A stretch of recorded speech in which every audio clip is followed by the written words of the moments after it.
I'm at several of Justice League or some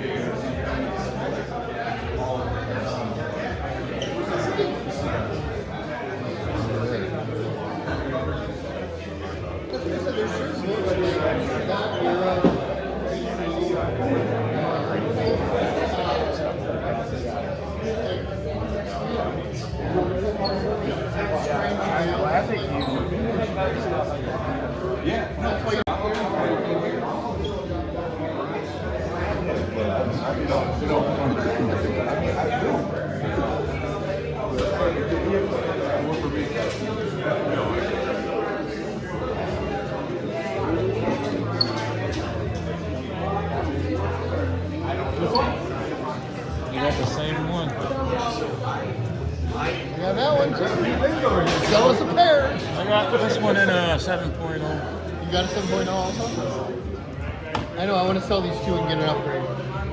That's the plan. I got a higher grade of this too. I want to sell that. And the two of them are a higher grade too. Oh yeah, you could probably get a 9.8 with the cell of. If I can. Well, maybe. Yeah, I'm like, now I was just pricing. You guys Alright, we have Evil Pete here. Awesome stuff, always good to be good. Have you been, Pete? Right.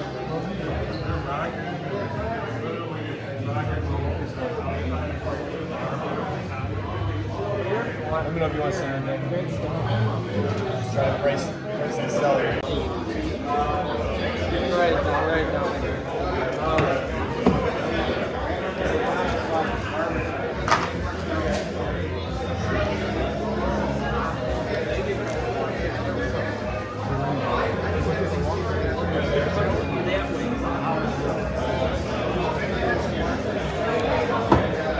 And I told Greg about today. You got the best thing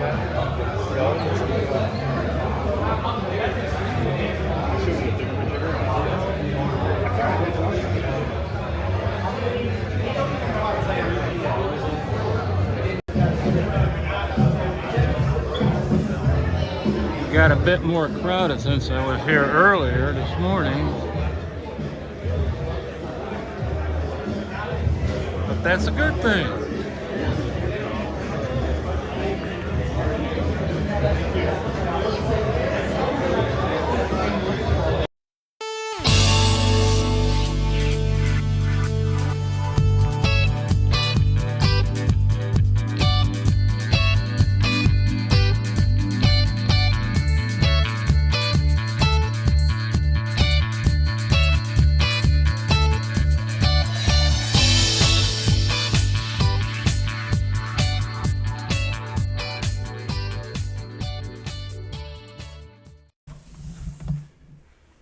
Well, those were some scenes from the Bela Con, Saturday, June 7th. I love these smaller cons. They are the best. They remind me when I was younger, in my 20s. That's all we used to go to. Always went to a lot of the mini cons, the smaller conventions. Had a lot of fun there. A lot of great people. Picked up a lot of nice stuff.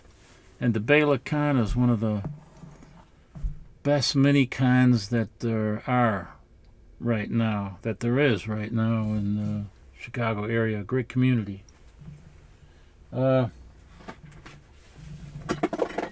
time was had by all.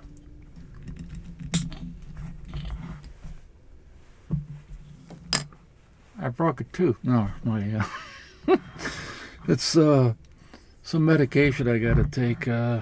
Not medication, you know, it's acetaminophen.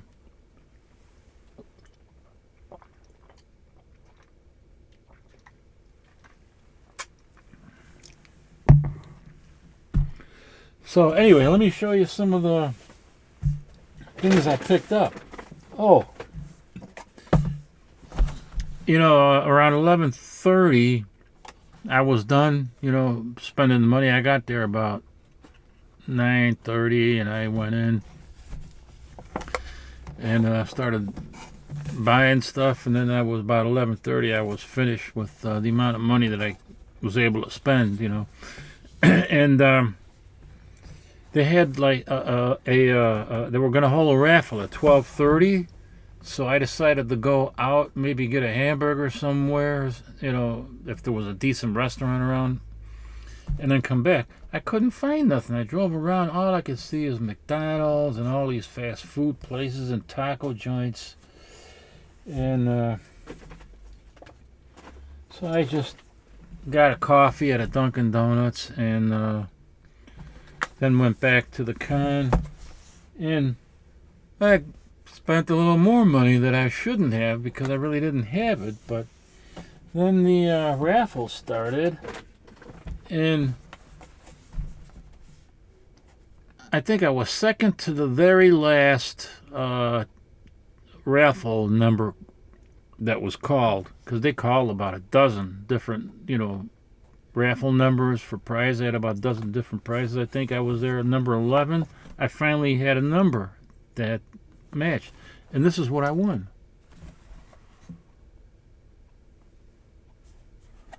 The nun from that crazy movie. Well,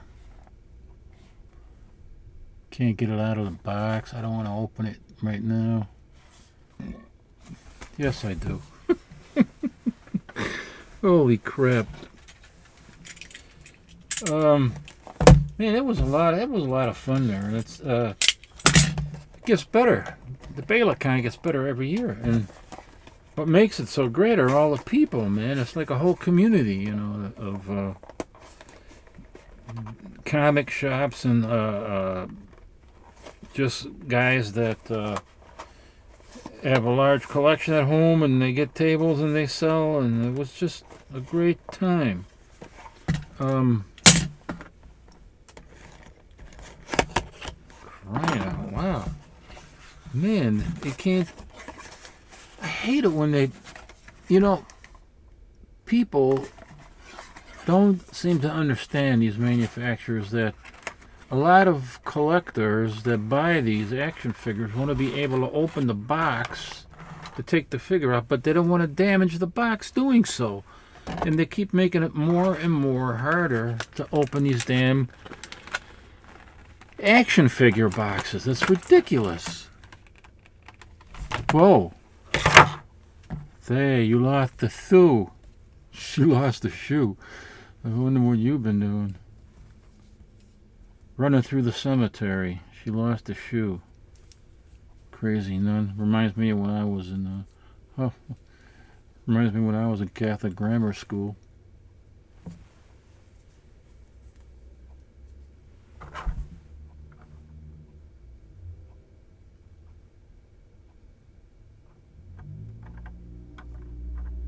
Man, for the last 3 days I've been hearing nothing but alarms going off in the whole area around here.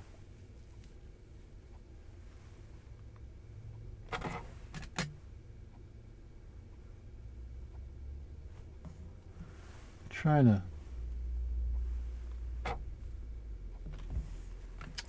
Oh, for Christ's sake, come on. It won't focus, damn it.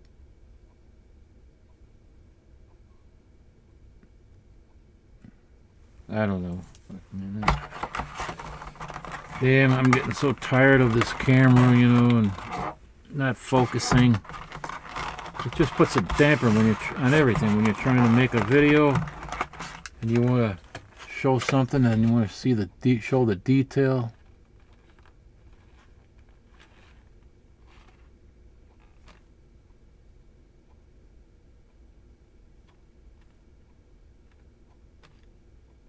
I guess there's not much to see. I think the veil, this comes off. Oh, yeah.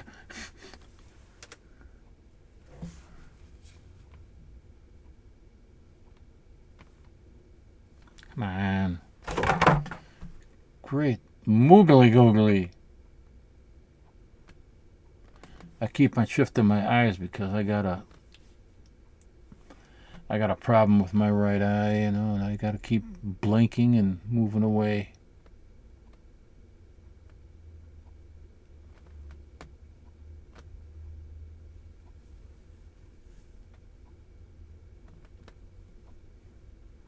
So that's pretty cool.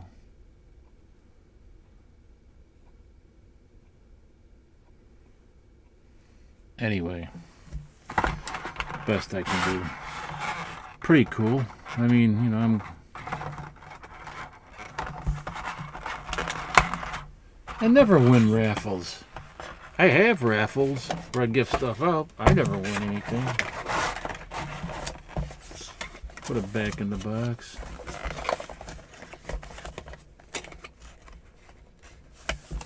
Oh, it's these damn tabs here. You put it back in. Look at the damage. It's not this, but right here. I did that trying to get it out. They should make it a lot easier. Have tabs that pull out so you can just pull the flap out, you know, without damaging the box. But made in China. Anyway, hey, I was looking around my the basement down here, the world of stuff, going through boxes, and I found a box, and there might be more with early Silver Age Spider-Mans, and these are all doubles and triples of what I have in my collection, and I thought that I had sold them all. So I don't know how these ended up in a box with other Silver Age stuff from other, you know, Avengers in there, and some Fantastic Four. I thought I had sold all that, and I don't know where. I mean, I'm happy that I found these, but damn, I didn't know. I mean, I didn't know I had all this. Take a look at this. I'm going to have these. I'm bringing these to Zombie Unicorn Comics because he does I heard from a lot of people he does great jobs in pressing. So anyway, here's some of the stuff that I found that I'm going to be pressing and then I'm going to sell because I need to raise some money and get my roof fixed. Here's the Amazing Spider-Man number 21. And I'll show you.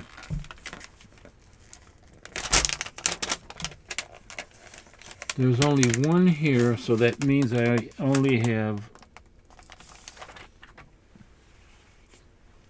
one duplicate. But you see that?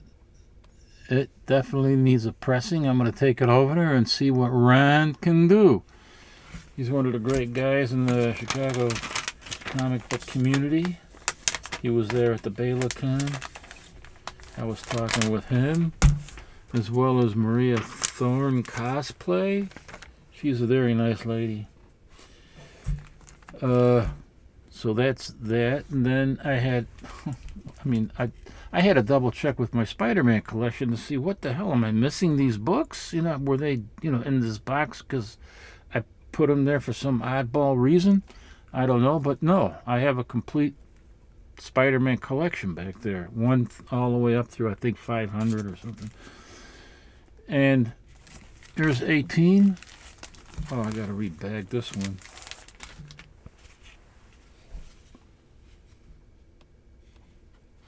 It's got some writing on the cover right there. And I think that is an ink pen, so that's not going to come off.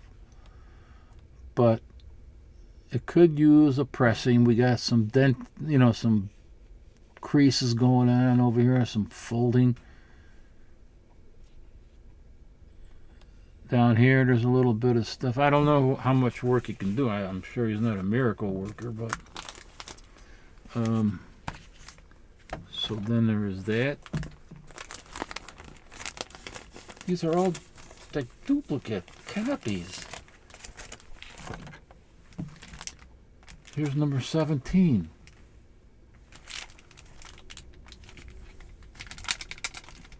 Oh.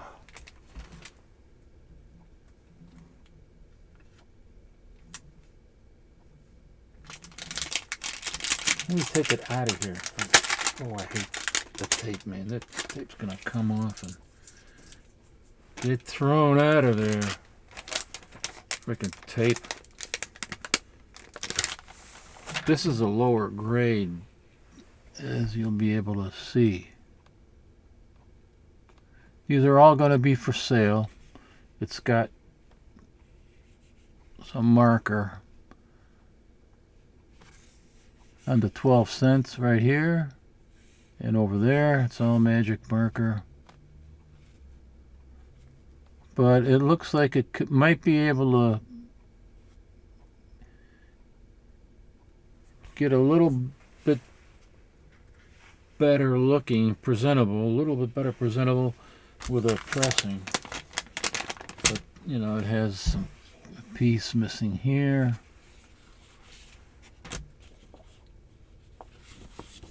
There's the back cover.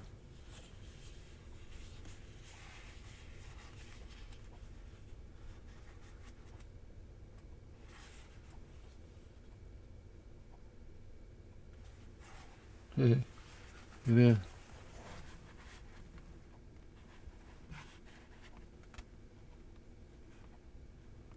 First meeting of the Spider-Man fan club, the Forest Hills chapter.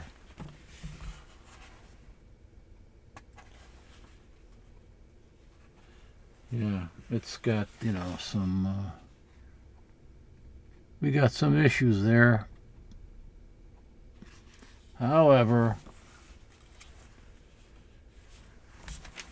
this one will probably, it's an affordable grade, let me just say that.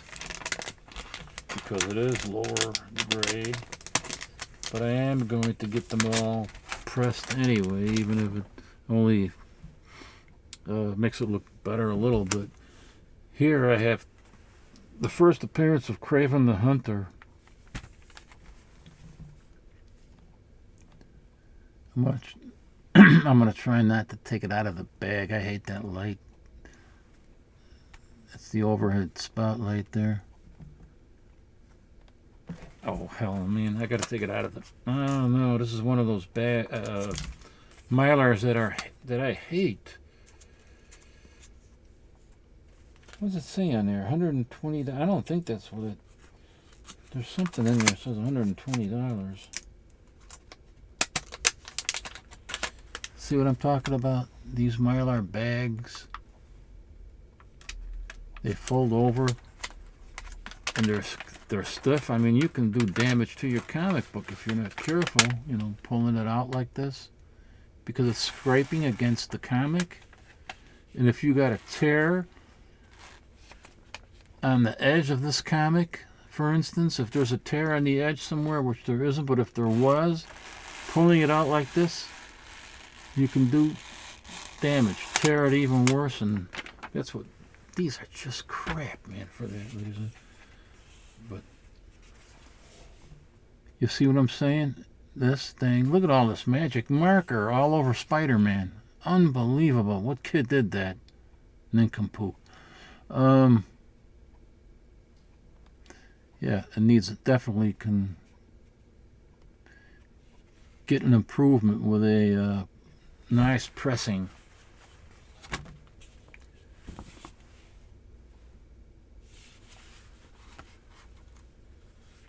Let's see what we got here. I think this is the first appearance. Yeah, I said that already. Kraven the Hunter.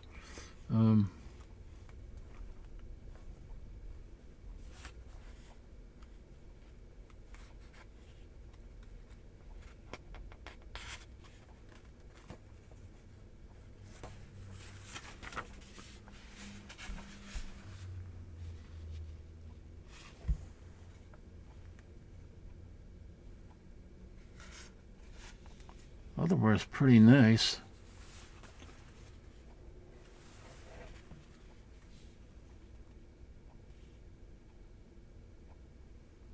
Yeah, it's got some edge wear. I don't even think, I'm not even going to put it back in that bag like this. I mean, this might be nice, you know, for newer comics, but, man, these are the Mylars with the flaps. That's what you want to put it in. Oh, this is another Kraven the Hunter. That means I got 3 copies of this. So that means I got...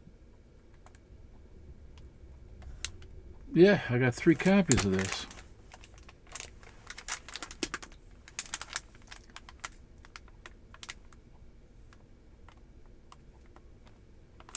Let me take this one out. This, I don't know.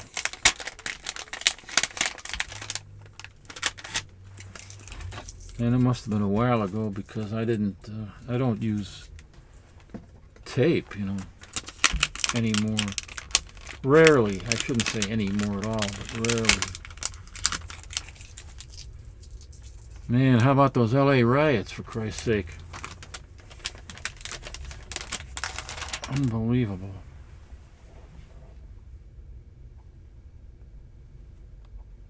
This is a nice copy. That means I have the nicest copy in my collection, in my permanent collection, but I might keep this one and have it graded because it looks pretty good too. Looks worthy to get graded.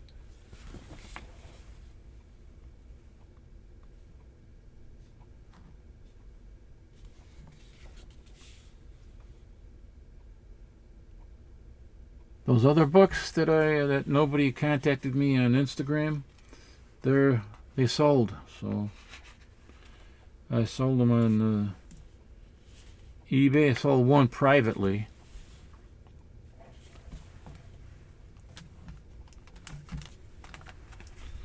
So I always, after I get these pressed, I'll show them again, and then I'll offer them up here on YouTube first. And then if nobody has an interest in them, then I'm going to through eBay. Oh yeah. Oh, I posted these on Instagram. Pictures of these. This is L.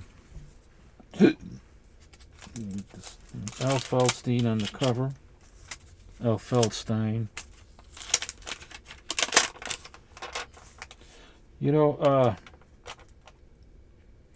There's a story in here, a story in this book by, I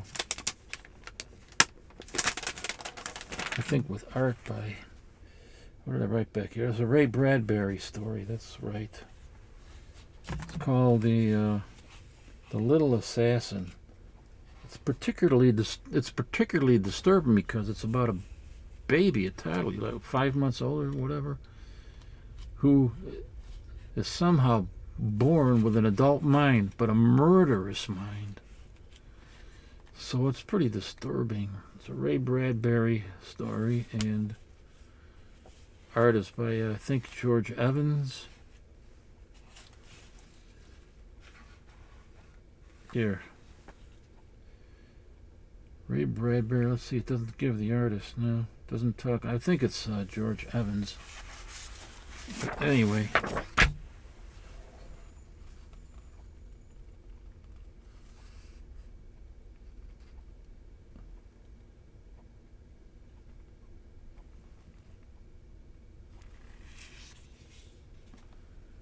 This does not look like it needs to be pressed.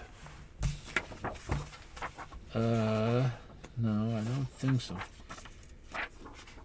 This is like a interleaving paper, buffered with carbon to draw out odors and unwanted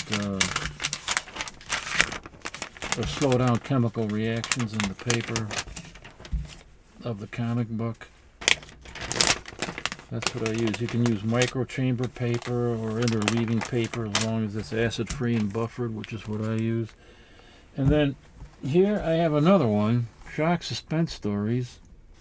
The same one. Oh, I'm going to take it out of this case. This is going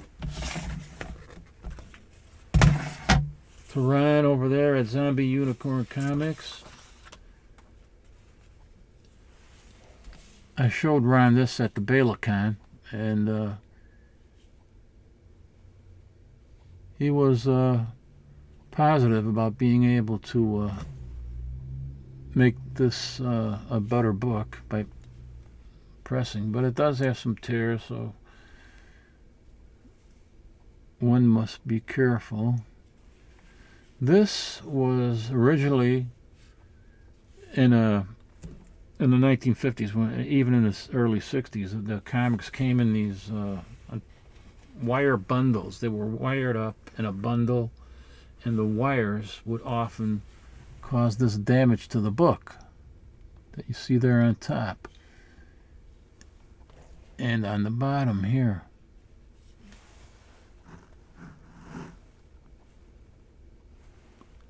See that? That's all from, and then there's a crease going down the middle. That's from the wire.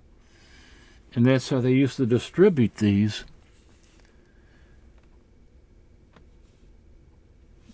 Over here, right there, that's what caused the tear. Signed by Al Feldstein.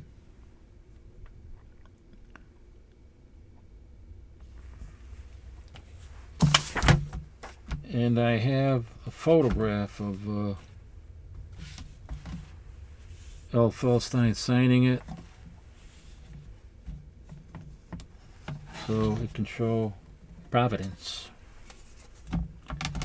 So this is going to get pressed, and I'm going to sell this as well and keep the unsigned one.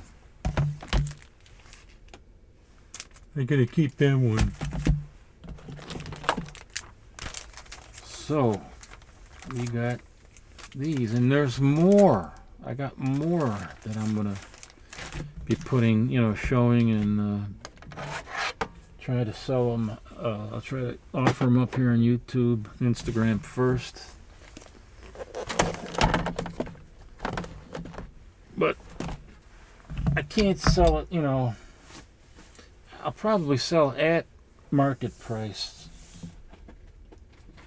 Or maybe slightly lower than market value, but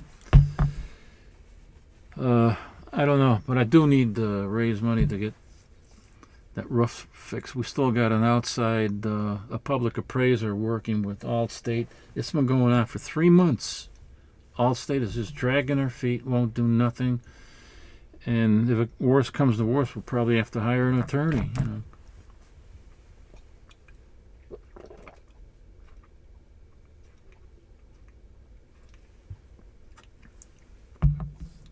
Oh, this beer tastes pretty good. Did I say beer? No. I'm drinking berry soda pop. Alright, let me show you what I got at the convention. Good Lord of mercy. Great balls of fire. Who said that? Great balls of fire. Snuffy Barney Smith and Snuffy Barney Google and Snuffy Smith. That's what. Hey, hey, hey. Are you alright? Are you doing okay? Is everything alright? Yes, everything's alright.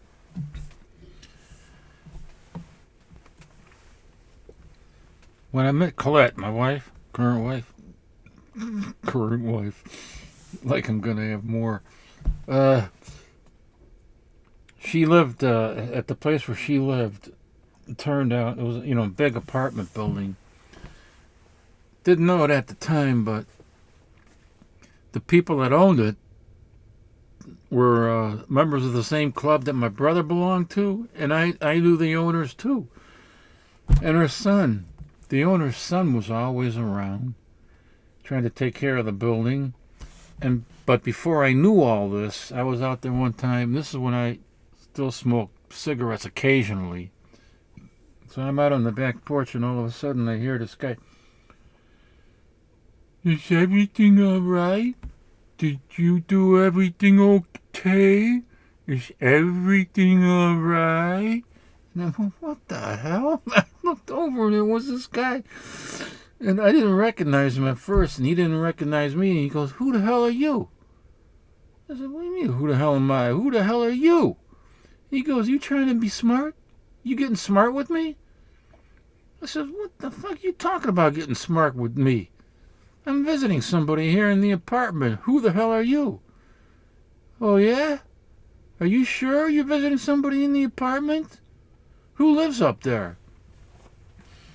So anyway, he was crazy or something. I don't know. I told him, and he comes up, and I told him, I'm visiting my wife, Colette. She lived in the apartment there. And then he's looking at me. Do I know you? I said, I don't think so. I was mocking him because he was talking like that, so I mocked him. And I said, I don't think so. He goes, are you mocking me? I said, yeah. And he says, wait a minute. I know you from the Metro Club, right? There was a club that was a bar, not the club. The club was called the Rhineland Organization, from people that, came over to America that were all Rhinelanders. They lived along the Rhine River in Germany and stuff. And he goes, you're Ernie Schumacher. You're Ernie, so-and-so's brother. So I said, yeah, that's me. And then I recognized him, from the Metro Club, which is a little bar, that I go to. And I had seen him there before. But, so anyway, it turns out we, kind of knew each other. But they knew my brother more than me. But I knew I had seen him out there. I never bothered to ask him, what he was talking, why he was talking that way. But anyway, so these are books that I got. I think there's 18, and I got them for Bela sold them to me for $10. 18 comics. They were supposed to be like $2 a piece. He gave me all 18 of them for $10. So that was pretty cool. Now this one,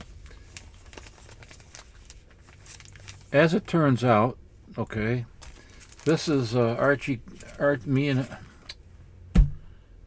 Why does it say Archie and me? It should be Archie and I. Archie and me.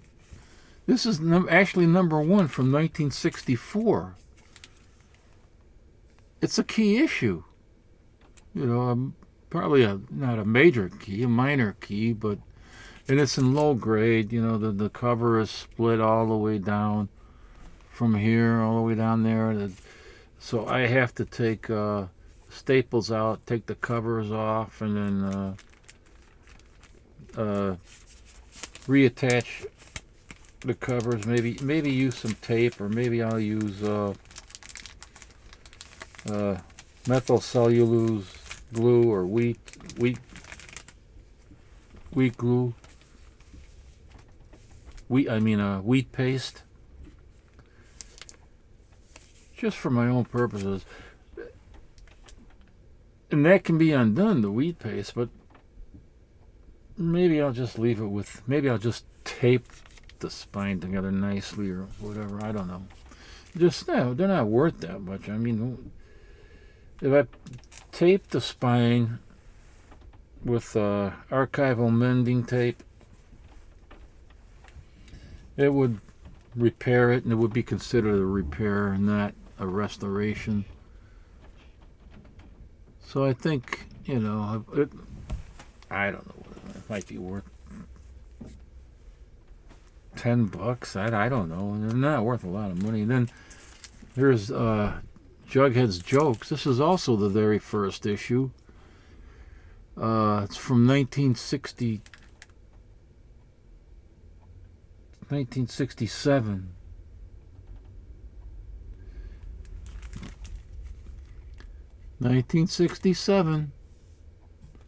And this one's in pretty nice shape. I would say very good. Very good plus.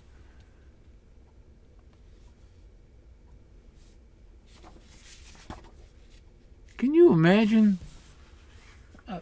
It's less than $1.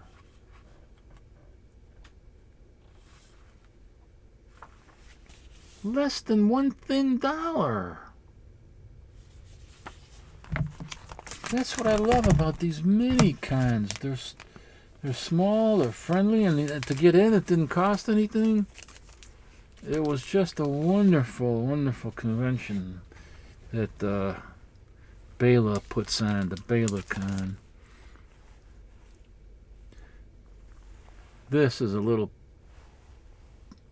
piece that came off the corner, so I'm keeping it so I can... Oh, wait a minute. No, wait. That goes on the other comic, not this one.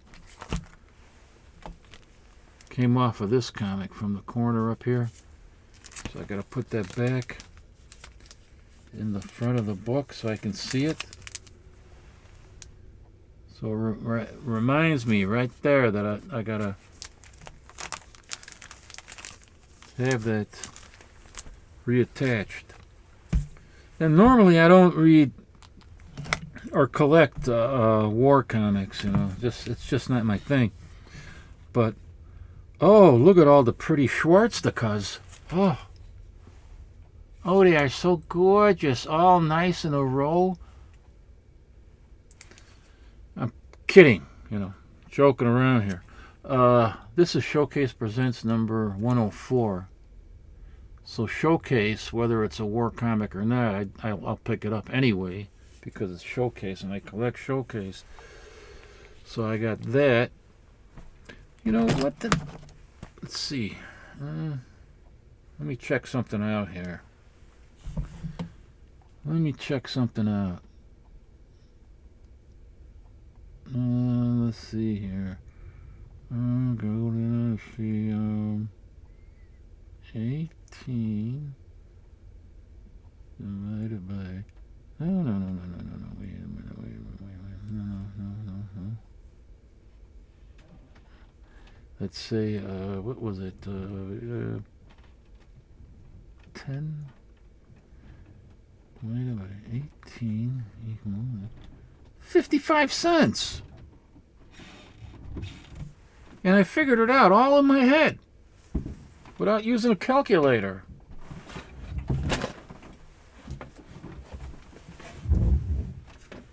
That's what see, that's what I get for fibbing. That's my phone I dropped.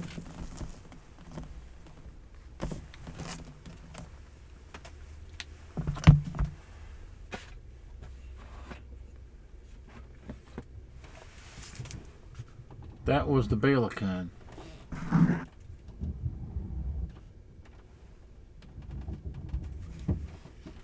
Great event. What's this? Get off of there. Oh. You know, sometimes this camera is playing tricks on me. It really does. It always has. Sometimes it starts and I don't even know it started. Sometimes I was joking around, you know, and pretended I didn't know it started. But a lot of times, honestly, it started and I didn't know. I don't know. Is everything all right? Is everything okay?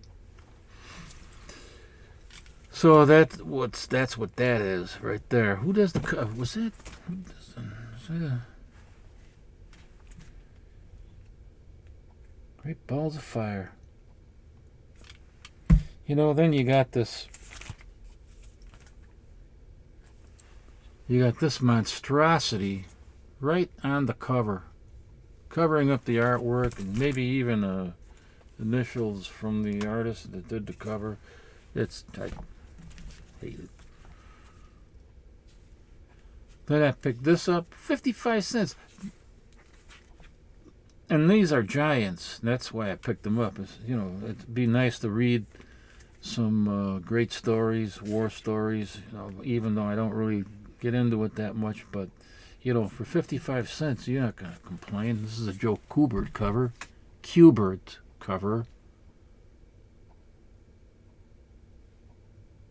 GI Combat. And it's in great shape, too. Really great shape. 55 cents, man. Can't beat these kinds, and they go on all the time. There's other, you know, mini conventions that are going on around in the city and in the suburbs, but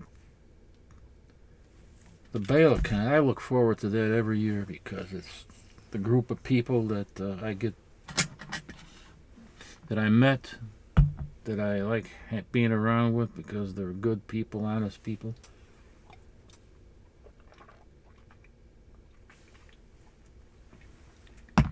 and they're fun to hang out with.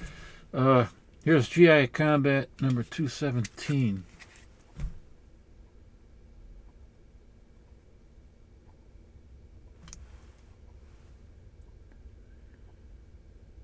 He's helping a pretty German nurse with a swastika.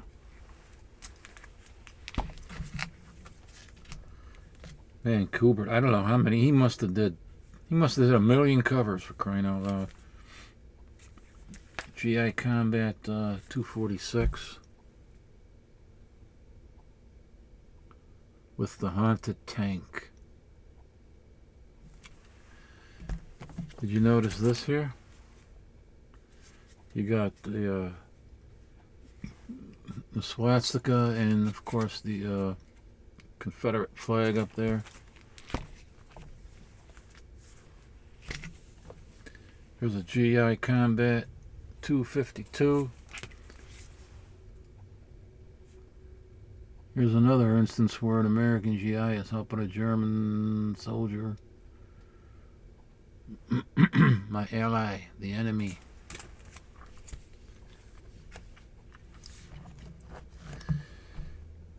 The enemy of my enemy is my friend. GI Combat 243.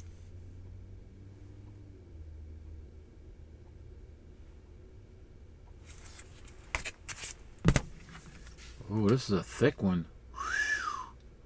Wow, this feels really thick. Mamma mia.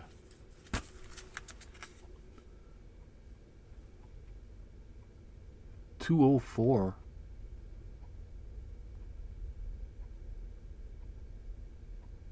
Seven blockbuster tales with this evil image on the cover. I mean, this is worse than a swastika.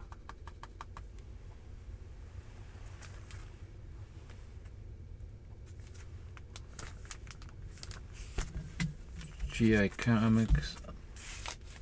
I gotta rebag all this stuff here. What?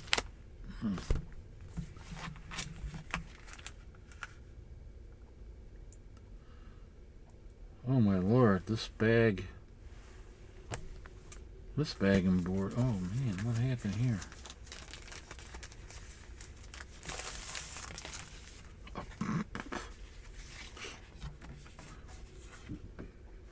Oh, the camera won't show it, but it's kind of yellow.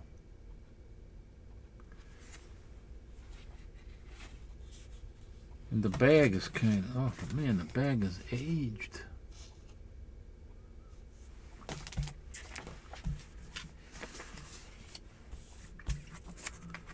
Oh, look at this.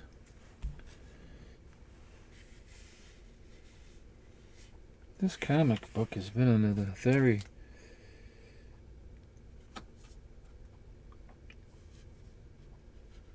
distressful situation being in this bag and board, I'll tell you. Must have been in there for a long time.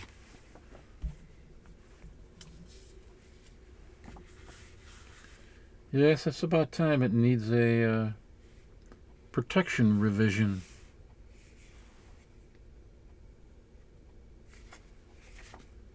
Got a bit of a spine roll there. Speaking of revision, in several weeks I'm going to be going into the hospital to have my right knee revised, a complete revision. It's what that means is that it's already an artificial knee that's been replaced 13 years ago, and now it's worn out, and it's the part of the artificial knee that's in there is bent like this, causing a hell of a lot of pain. So I went to a revision specialist. He does, knee replacements, but also specializes in revision. So I went there, saw him today. He looked at the CT scans and he says it's better to revise the whole thing because of that bend and the pivot. So it's about a 3-hour operation. So now my wife and I both are messed up. She broke her leg, almost 6 months ago, on December 17th. And she's still with a walker. She's got nerve damage now, they found out. And it might be because of scar tissuing on the nerves. And, I don't know. She has a peculiarity of gait now and needs the walker. I'm very, very distressed myself, yes.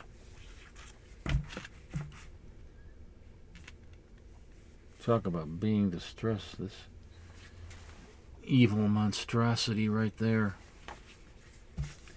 Well, I'm not even going to put that back in this old stinky bag and board.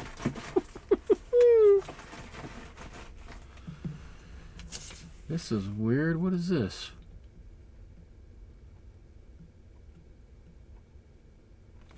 Yes.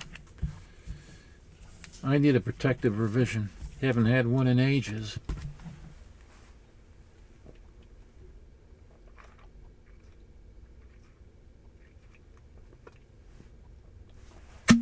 Oh!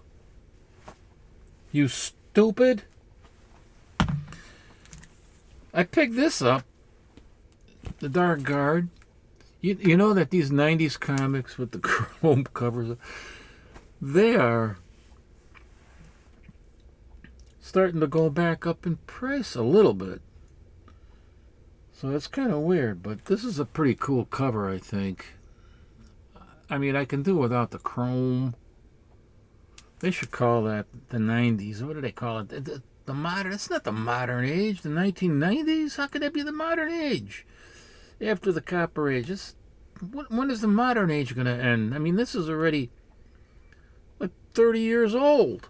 Modern age. Look at me. This is number 1. I do like the cover, but I don't like this. This completely ruins it.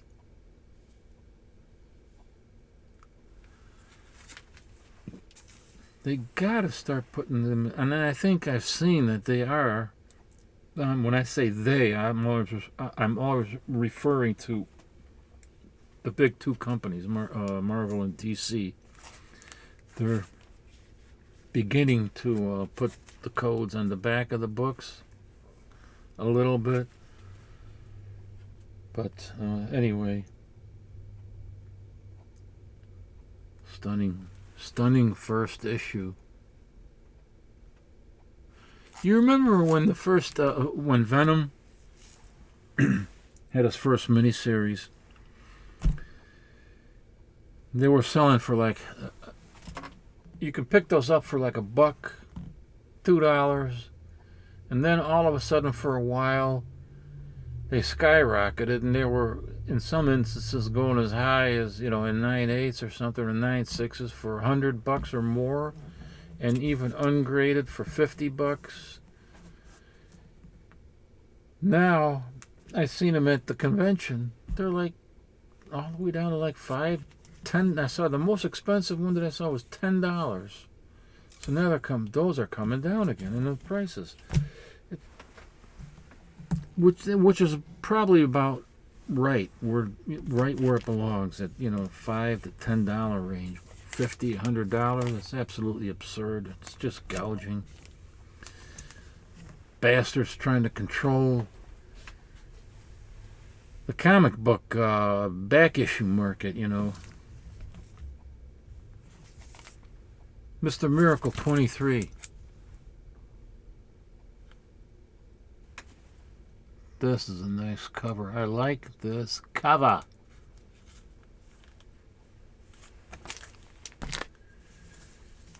The Claw. Conan the Barbarian. I'm sorry, I meant the Claw. Claw the Unconquered. It doesn't look anything like Conan the Barbarian.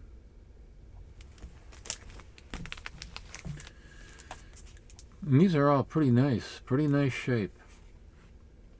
Most of them in fine or better, even in very fine. But I'd buy them even if they were in good condition for 55 cents. I mean, goodness gracious. Commanding number 37.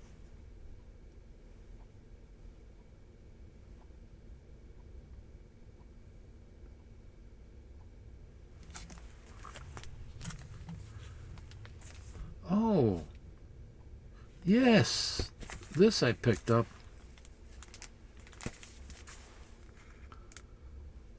I saw this and I kind of looked at it and remembered I have this copy in my collection. Let me take it out of here.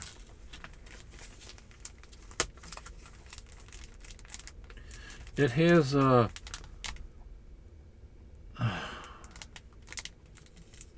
is that artist? He does a story. The hell? There's a story in here. He was did a lot of horror stories back in the 50s. God, how much tape is on here? What was his name again? God, when I looked at this at the convention, I picked it up right away. I snatched it. And I remembered it then, and now I forgot again. A couple of great artists in here. One is Russ Heath, but the one I'm really talking about it. God, this tape! Holy shit! Oh my God! Unbelievable! Oh, that tape.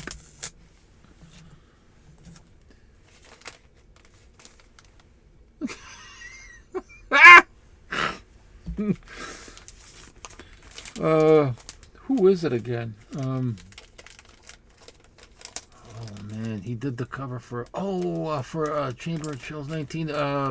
Lee Elias. So I picked it up, and man, you know, this is weird because, well, I don't know, man.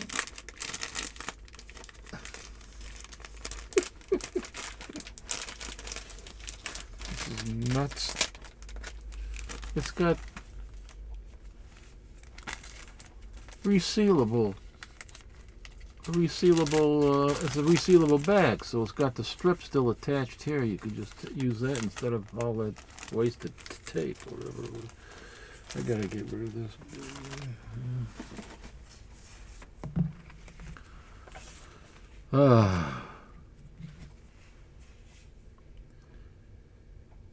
Oh God, what a beautiful cover. You know, if only this unholy, ungodly, wretched image wasn't on the cover, probably blocking the artist's initials. I think, because I have this, and I think it is, yes, it is a Louis Dominguez cover. And I thought maybe the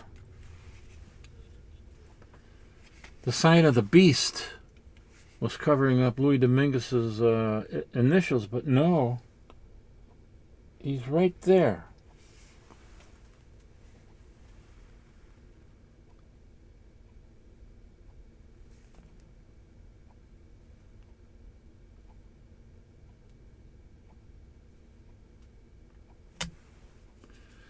It's actually Luis Dominguez.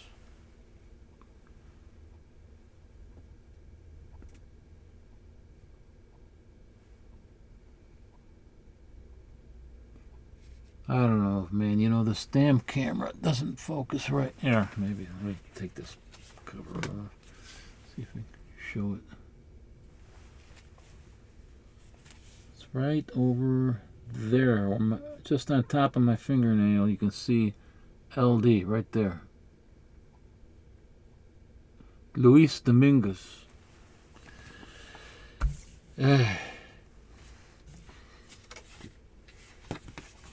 I remember one time I was calling him Louis Dominguez. Louis Dominguez, not Luis Dominguez. And Gratu Orloff was reprimanding me, man. It's Luis Dominguez. Luis Dominguez. Got your Dominguez right here. Got your dingus right here. Oh, I got rid of the bag. What am I doing? What we got here?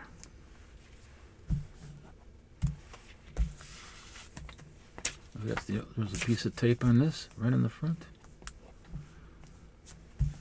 What is that?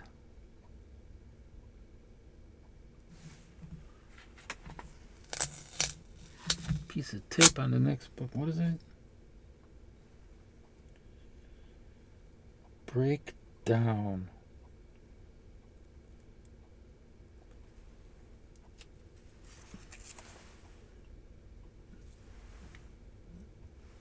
It was right on top of this other book. The All-Star Squadron, right on the cover.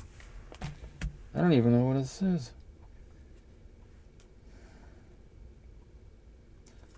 I don't know. Somebody's notes for some reason. Boy, all the tape that they put on these books, and they have, some of them have resealable plastic bags. Any more tape and I'll have a nervous breakdown. But yes, this is oh man, which one did he do? I think it was Lee Elias. Oh, here. Well, I could have avoided all that unnecessary stuff because he's got credit right inside the book. Art by Lee Elias.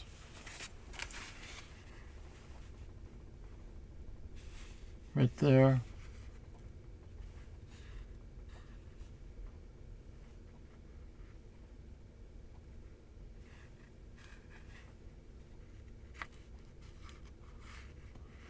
Boy, I really apologize for all this problems trying to focus.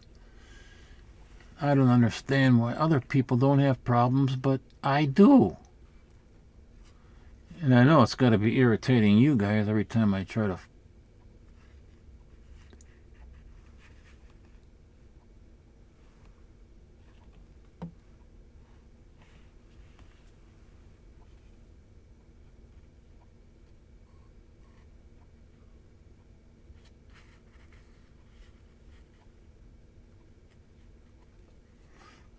I keep wondering if I move it further away from my face.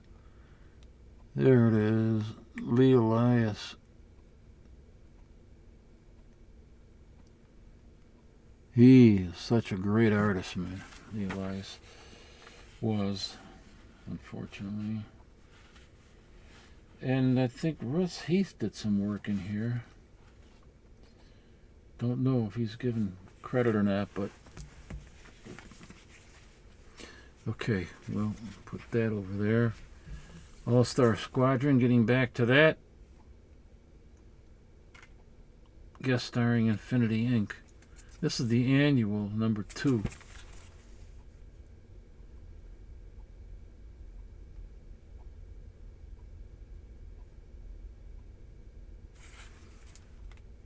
Roy Thomas and Jerry Ordway.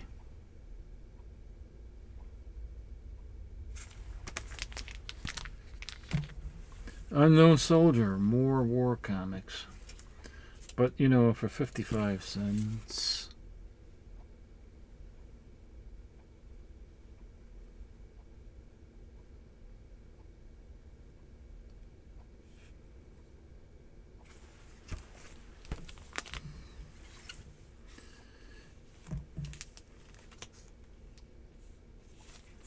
Here's a Tutu Twain cover.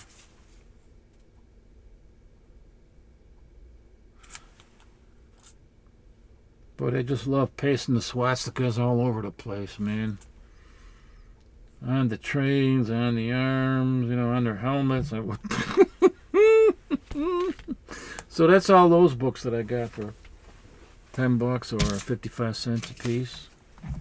Just a wonderful deal.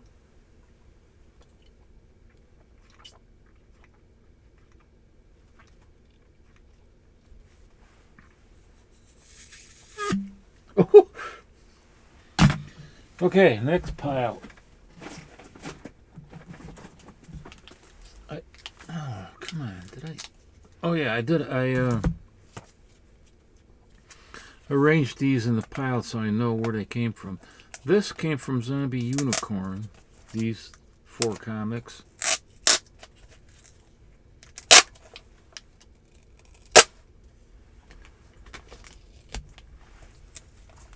And what happened there? They were in a $3 bin for $3 a piece. I got all 3 though for $10. It would have been 12, but he gave them to me for 10. So, Uncanny X-Men, annual number 17, 64-page annual.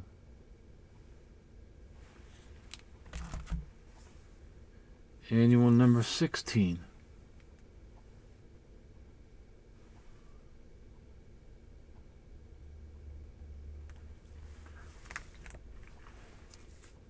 Look what they... I don't know. I mean, this little box down here, it's not the barcode. It's where the barcode usually goes. But now they put this insect in there. That's the brood. I don't know. Maybe it's the brood. I don't know. But I mean, if it's going to be a direct edition, why even bother having the box there to begin with? I don't know. And here's X-Men. The first issue when they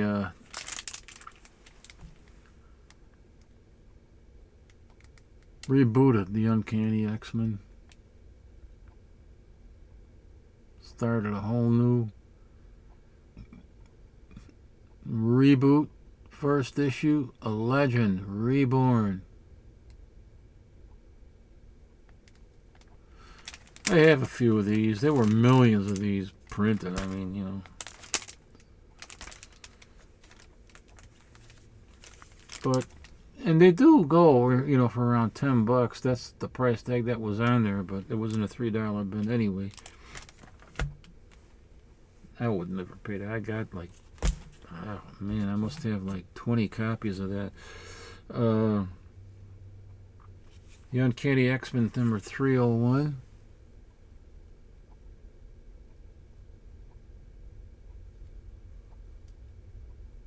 Punisher on the cover.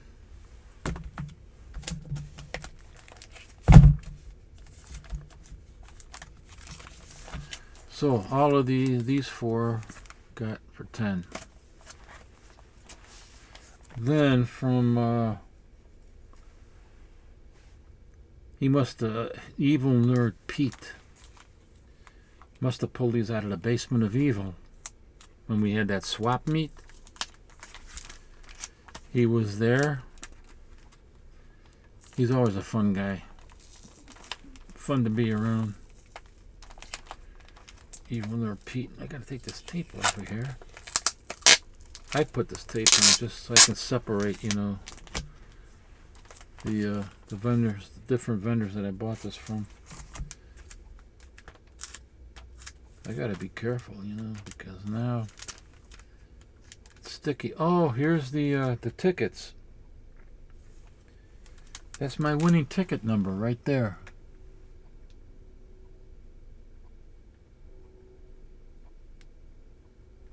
What was it? 983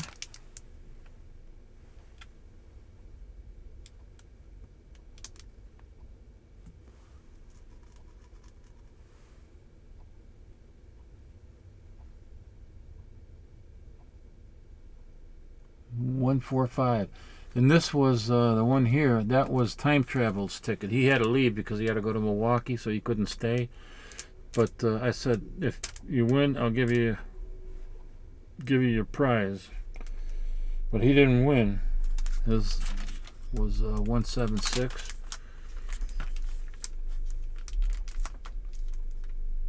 He didn't win anything. He's probably going to think I took his ticket, his winning ticket, and kept the prize for myself. I wouldn't do that. So anyway, Evil Nerd Pete. These two comics I got. One was 15 and this one was 12. What did I pay? I took 20, 15, 25 bucks. So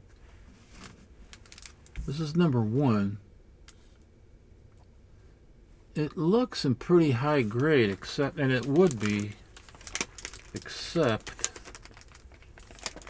that the cover has some issues here.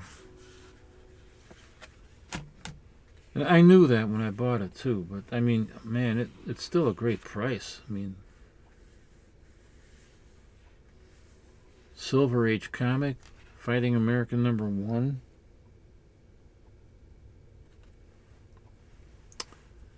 $15, still a great price. The issue on the cover is it's got a, it's got a crease right here.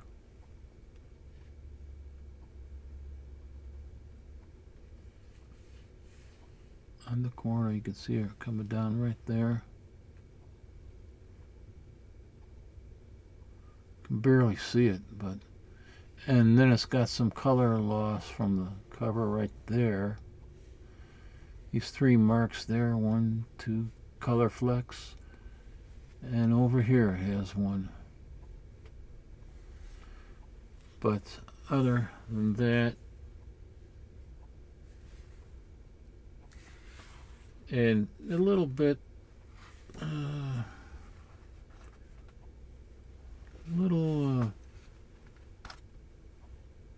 tan on the back cover, tanning a little bit on the back cover, not too bad. The pages are nice. Pages are off white to white. Beautiful, beautiful book. Well worth the money. I'm happy to have it. Happy to have this. I have a copy of this already, but it's in low grade.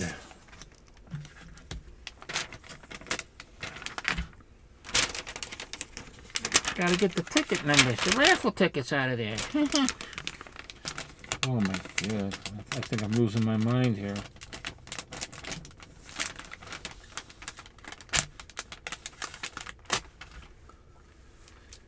I wonder how the Garage Geek is doing. I was texting with him the other night. Just short texting, and because he resides in the LA area, and they're having all these riots. Boy, I seen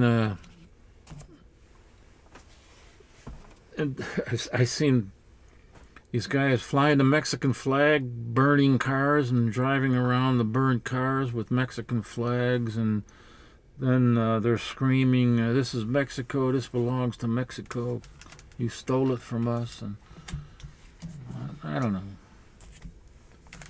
And then there's looting going on now.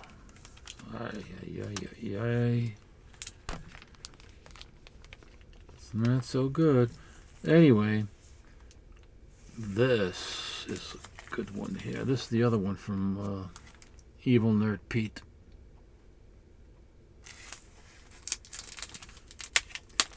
Oh, I don't think I need to take it out of the... Well, I'm probably going to rebag it anyway.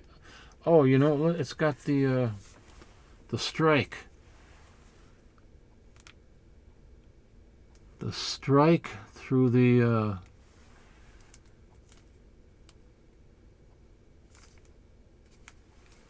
I don't know what to call it. This monster that has rearing its ugly head with a strike through it. This is an example of the early...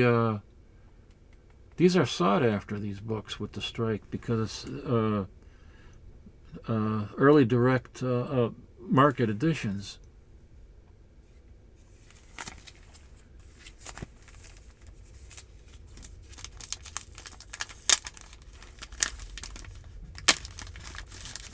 if I can take it out of there, but you know, this tape, man.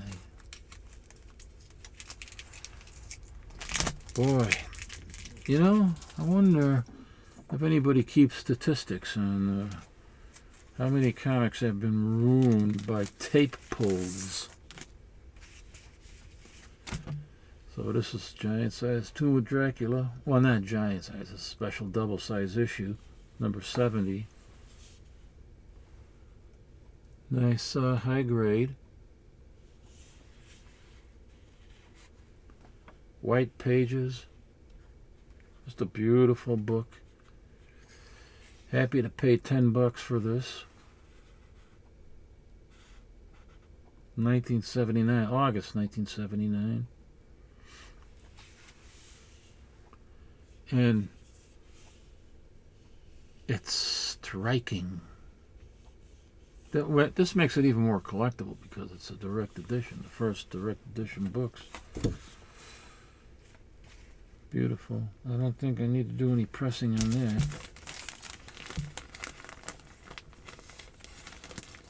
Is there anything else in there? Oh yeah. So I did that. Oh, that goes there.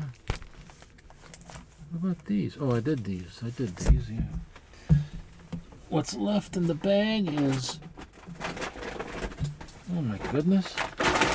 There's more. Oh, wait, there's more. Oh my goodness. Oh my goodness. There we go.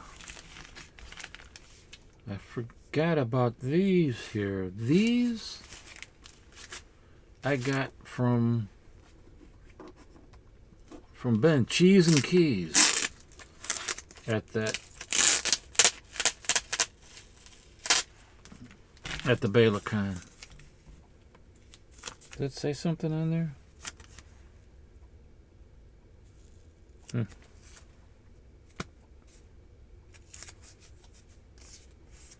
Anyway, what did I pay for these? 30. This pile, God, I should have, maybe that's what I wrote on there, but did I or didn't I? I didn't.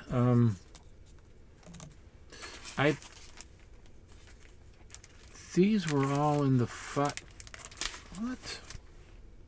They're sticking together. Oh no. Oops. Oh shit, I gotta be careful. That was dumb.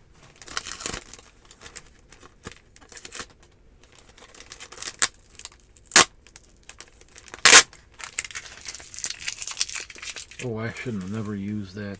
I'm the one that did that. I taped these together to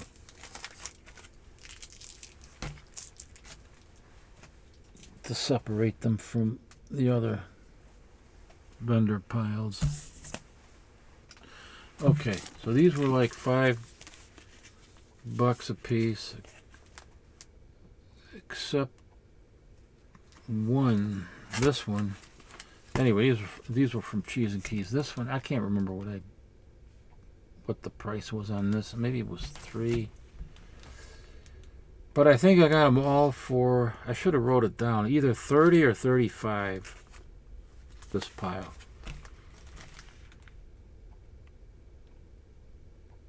Might have been 30. Let me see if I can't figure it out. 1, 10, 15, 25, 30. Yeah, $30. That's what it was, $30. So, World's Finest. I love the cover on it, and that's why I picked it up. $2.33.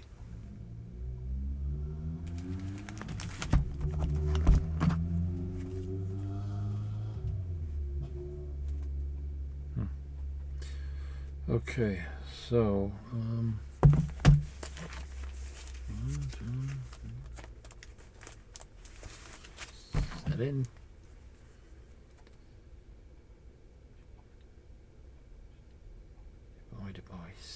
7 equals.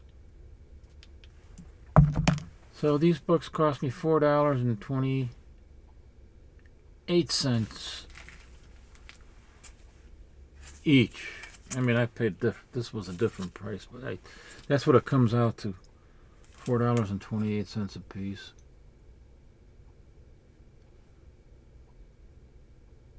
This is a nice high-grade copy, except, well, not probably, I shouldn't say high-grade, at least a fine plus.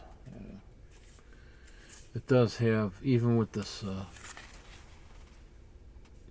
Chinese writing up there,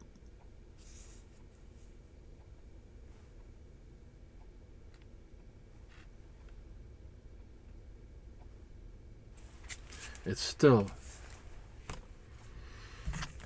a decent price. Look at this, Baby Huey, number 11. You see, he had this white tape over each one that indicated that they were all in the $5 bin, and this must have been in the $3 bin or $2 bin. But so it actually didn't cost $4, but I'm just rounding it out. You know, that's what each comic book comes to, $4.28. Anyway, so this is Baby Huey, the Baby Giant, number 11.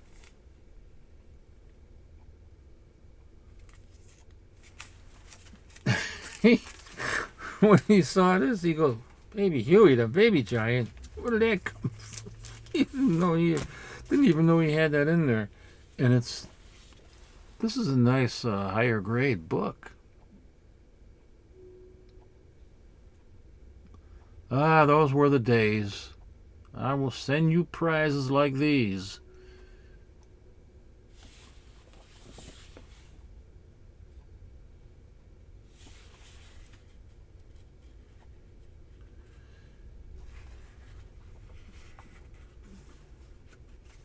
Let me just figure out what year this is from. If I can find, I can barely read anything, man.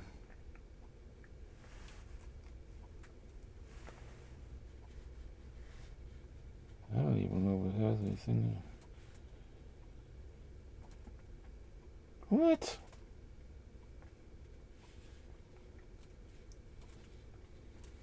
Paramount. Published bi-monthly, every other month, bi-monthly.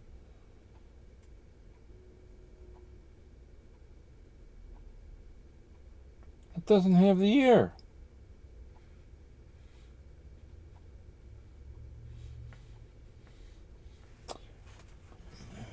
Maybe it does, I can't see it. But this is probably the mid-50s. Mid-1950s. Maybe 55, 56.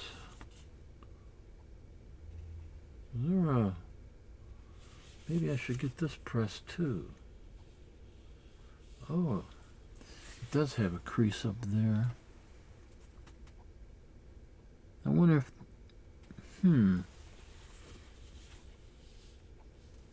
this is a pretty nice copy, except for that crease. I might add that to the list of books that I'm going to have pressed by Zombie Unicorn. And here's the next one from Cheese and Keys over at the Bela Con, Saturday, June 7th, that I picked up. This is so Weird Wonder Tales, number 13. I keep shifting my eyes, looking that way and that way. I'm not going nuts here, you know. I mean, I already am, but it's because of my eye, my right eye especially. I got some things going on. They're probably macular degeneration or something. I don't know. But I did see my ophthalmologist. I have to make an appointment with a retina specialist.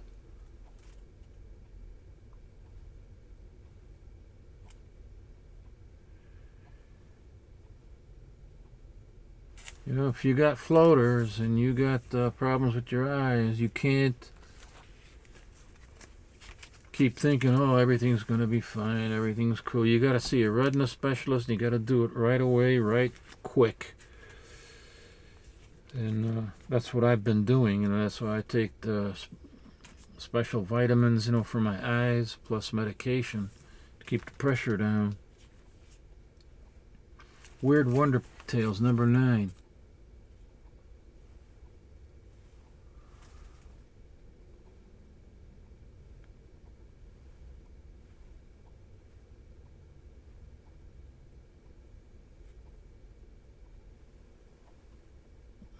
It's a cool cover now. Who was that? Who does that cover?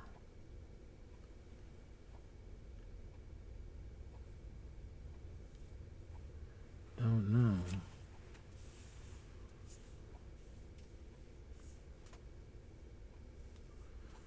A lot of stuff going on here in this cover, if you take a close look. You got the skull up here. You got a rocket ship. You got outer space going on. You got a little bit of a ghost coming out of a mirror.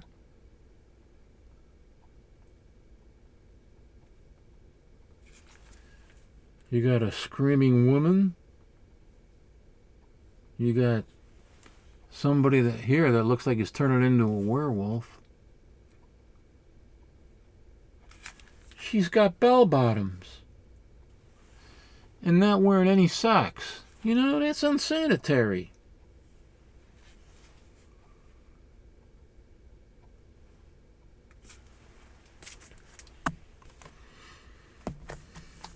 Oh, this makes it all worthwhile.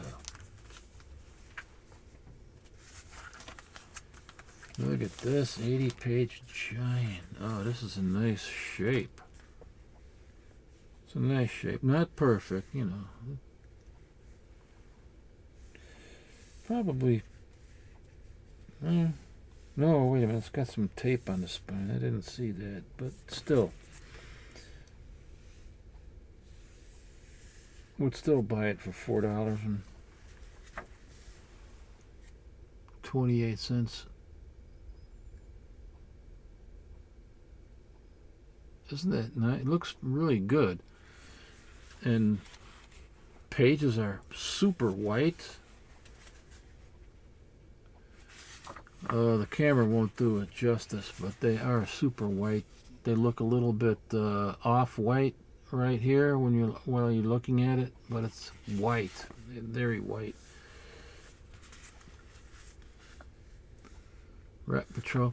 Why in the world they put tape on the spine, I don't know. Looks totally unnecessary. Let's see if I can show that to you. Tape.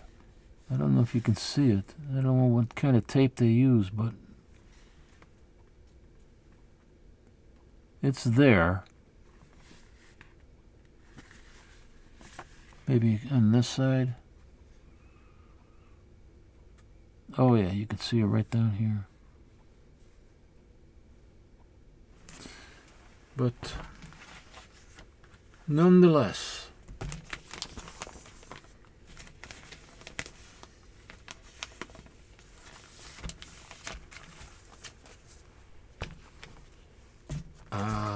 this makes it all worthwhile. This makes it all worthwhile.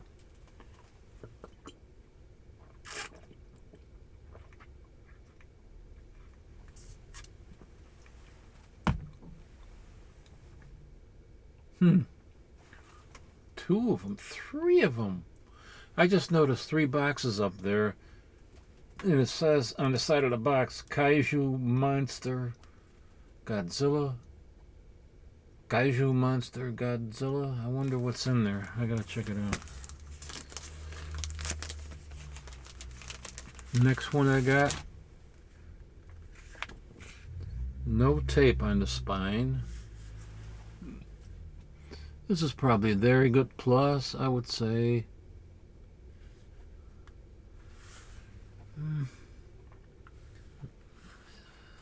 Yeah, That's probably better than the VG. VG Plus. I got to keep it at a VG Plus. But it looks pretty good. The pages are off-white to white. 80-page giant. Superboy number 10. 80-page giant number 10.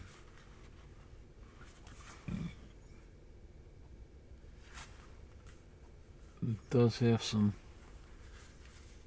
color flecking going on there, right by Batman's face.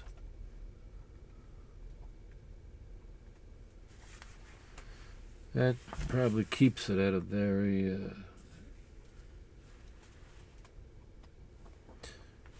VG. That probably keeps it at VG Plus. I wonder if that can be cleaned and pressed. It's probably not worth it for this book. I don't know, maybe it is.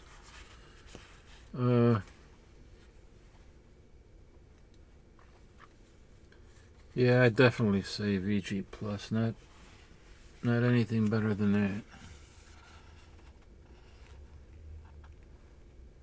Does have some issues on the edge of the cover, front cover, as you can see.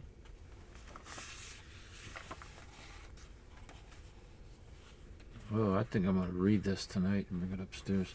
Look at this. I remember this Silly Putty. I used to love that.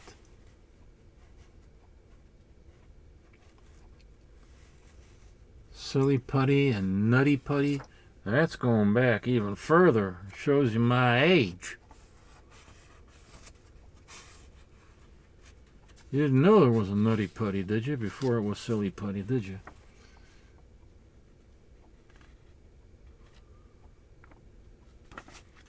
I had this model. I wonder what happened to that.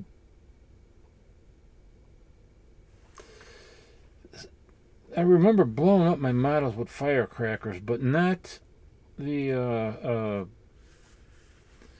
comic book superheroes like, you know, Superman, Superboy, Batman.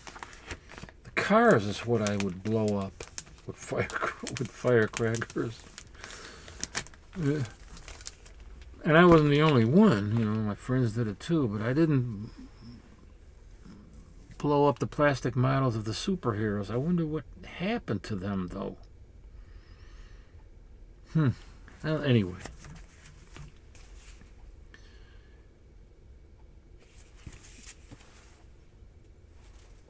Jimmy Olsen. I wonder if he's related to Mrs. Olsen, the coffee queen. It's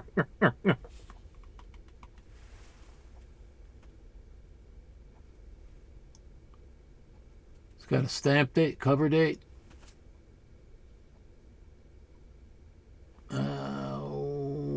This looks to be in pretty good shape here. White pages, off-white to white. Oh, I gotta find all my model motoring cars and track, and I gotta show you that because I still have a lot of it, but not. Well, I can't say a lot of it. Probably a fraction of what I used to have as a kid, but I have a lot of my original cars. So I gotta pull that out and show it one day.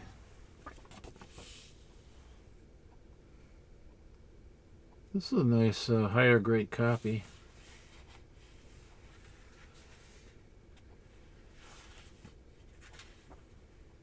Got the G.I. Joe. Can't figure out. Always the G.I. Joe ads were like black and white.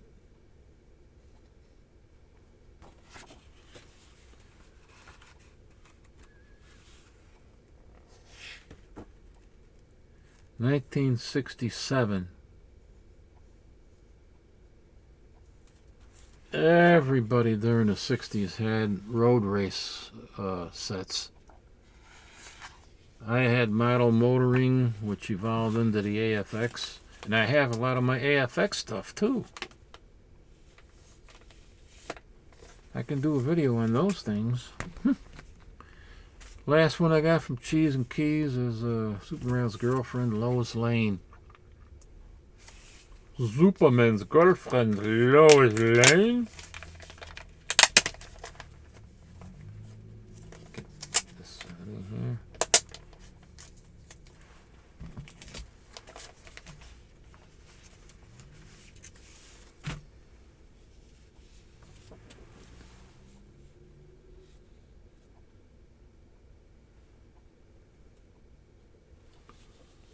This is number 60. Probably from 67, I would say. It's 1965.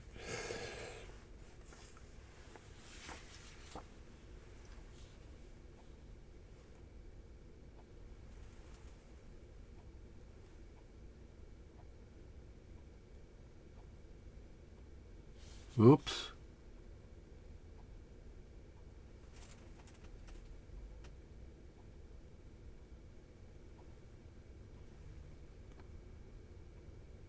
They're in a deep freeze. But look at the back. The back is more interesting than the front cover. It's kind of weird, isn't it?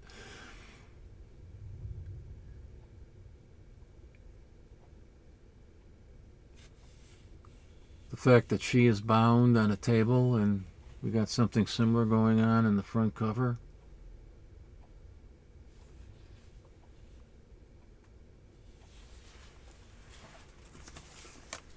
Don't you think so?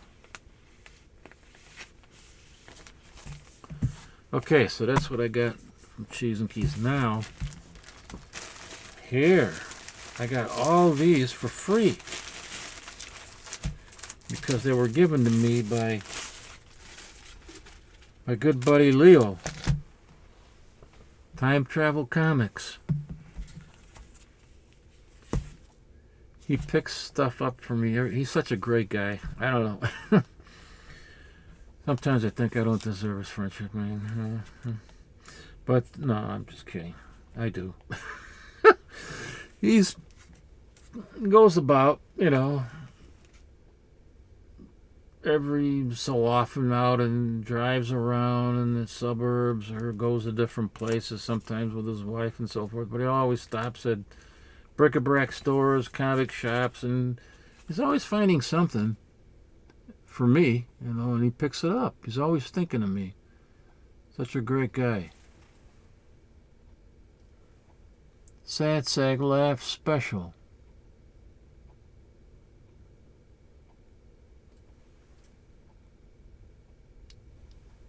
George Baker. This is number 82. Sad Sack. Camp Calamity baseball field.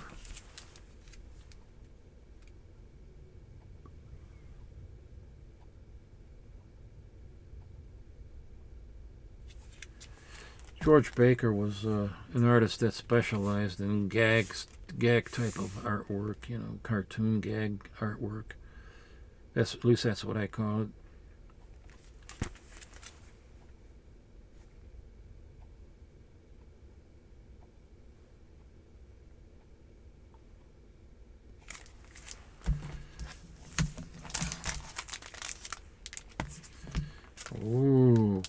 Ooh, I got another Thunder Agents, number 16.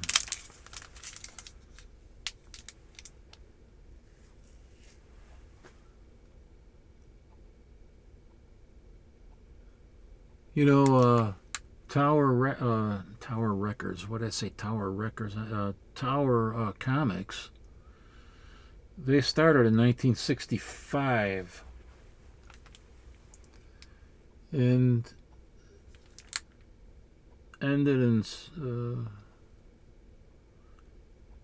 1965 to 1969. Tower Comics. I'm always confusing them with Tower Records because there was a Tower Records that was big in the 90s and 80s, and I always went there. And they were everywhere. So yeah. The big guy that was on with Tower Records was Wally Wood. I think what's his name? Harry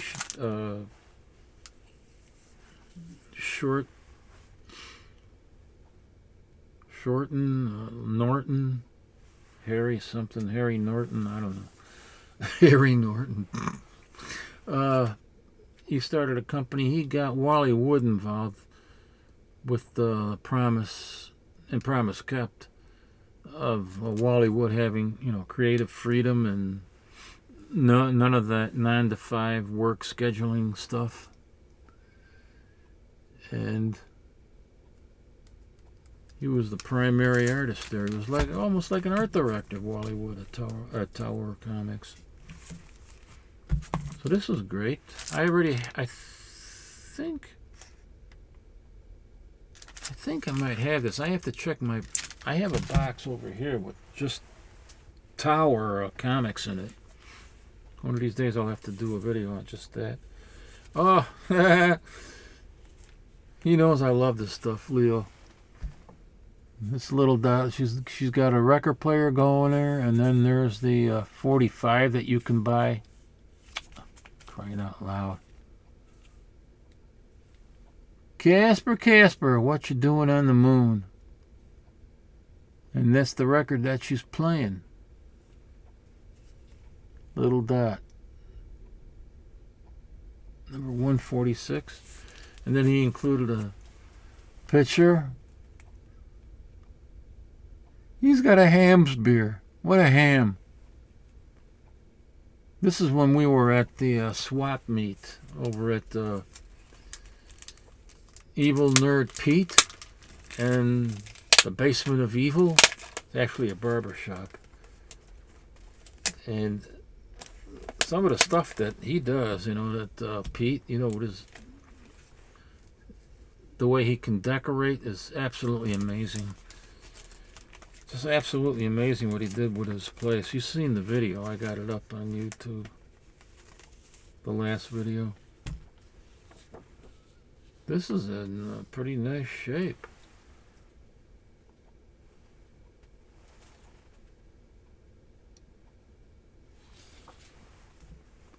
So that's where that picture was. Pretty cool, huh?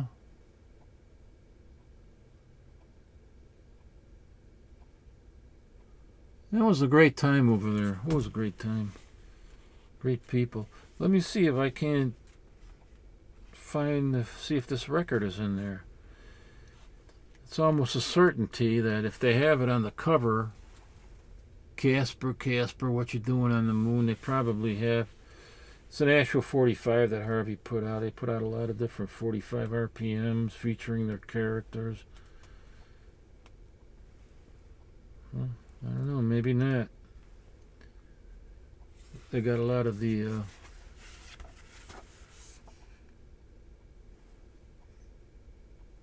different comic books that they put out. House ads for their different comic book titles. That's kind of weird. I mean, I don't know. I would have thought that they would have the since they got it right on the cover, they probably would advertise it in the comic, Let me just take another quick look.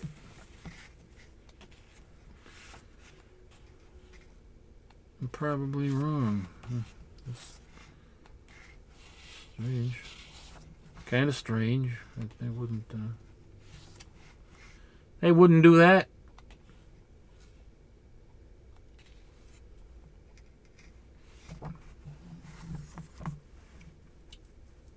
Here it is. It's in here. It's in here.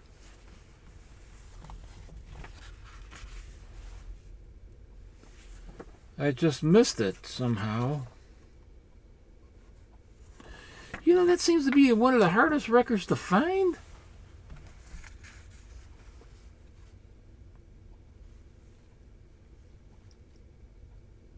along with Richie Rich, the richest kid in the world. Poor little rich kid.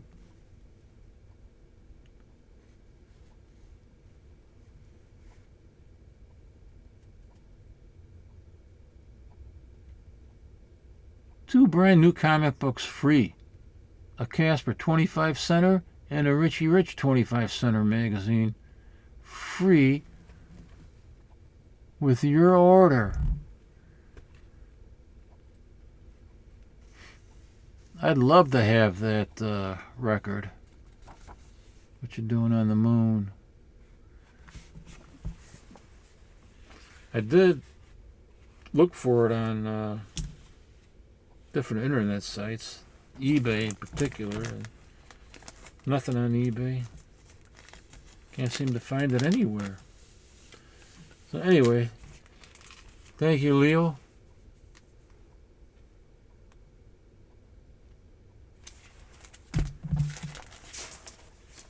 My great buddy Leo for all of that. And I guess that's it.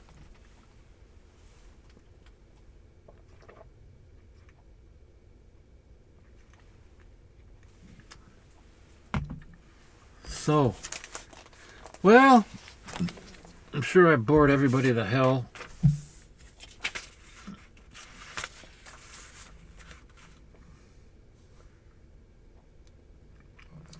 Yeah.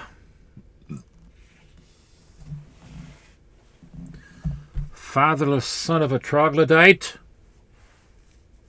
All right. Thanks for watching, people. And as always, live long, be well, and hope to see you in the next one. Till then, take care.